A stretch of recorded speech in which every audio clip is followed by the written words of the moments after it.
ليه لما بتفتح السوشيال ميديا بتحس ان العالم كله مع فلسطين، لكن لما تشوف بعض القنوات الاخباريه بتحس بالعكس تماما؟ السر في اداره المعلومات، مش كل حاجه بتوصل لك. وليه ده مقصود؟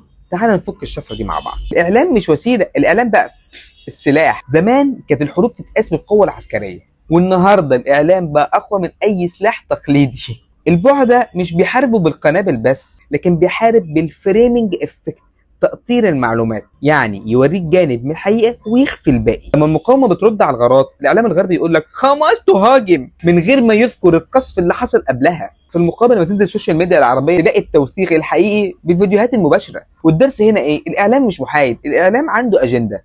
الالجوريثم مش بريء، السوشيال ميديا تتحكم في اللي هي عايزاك تشوفه. تفتكر ان انت بتشوف كل حاجه؟ لان الخوارزميات بتحدد ايه اللي يظهر لك وايه اللي يختفي عنك. شادو بيننج، المحتوى الداعم لاخواتنا بيقللوا وصوله او بيتحذف بحجه مخالف السياسيات منتهك الخصوصيات. انما المحتوى الداعم للبعده بيوصل بسهوله لانه مدعوم بحملات اعلانيه ضخمه ومن شركات الضغط على بعض منصات السوشيال ميديا السوداء والحمراء والزرقاء. بتاع اخواتنا بيتقلل انتشاره جدا. انما المحتوى المروج للبعده تلاقيه ماشي ايه؟ سكينه في الحلاوه. على المنصه الزرقاء حسابات كتير قوي فلسطينيه بتقفل على طول بدون اي سبب واضح، انما الحسابات اللي بتنشر اخبار عن البعده بتلاقي فيريفايد وبسهوله. والدرس هنا السوشيال ميديا مش ساحه حره، سوق معلومات يحكم بفلوس ونفوذ سياسيه. بقى الحرب النفسيه من خلال الاعلام، ازاي بيتم التاثير على مشاعرك. الاعلام مش بينقل الاخبار، الاعلام بيصنع رايك من غير ما تحس. في 3 تقنيات نفسيه بيتم استخدامها عشان يتحكموا في وعيك. ذا اوفر اول افكت، زياده التخمه المعلوماتيه.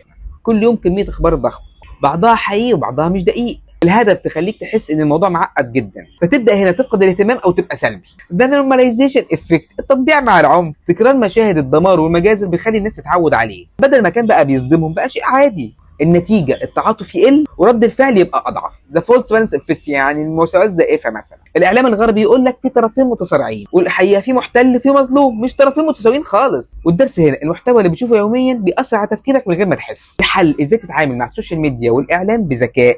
فلتر المعلومات، مش كل خبر بتقراه صح. دور على المصدر قبل ما تصدق. ادعم المحتوى الحقيقي، اعمل شير لايك كومنت على المحتوى اللي بيوصل الصوره الحقيقيه. ما تبقاش سلبي بقى. لو عندك منصه او تقدر توعي الناس استخدم صوتك بس بذكاء يا سيدي. المعادله بسيطه، وعي زائد تحليل قوه ضد التضليل. تحدي النهارده رخم شويه.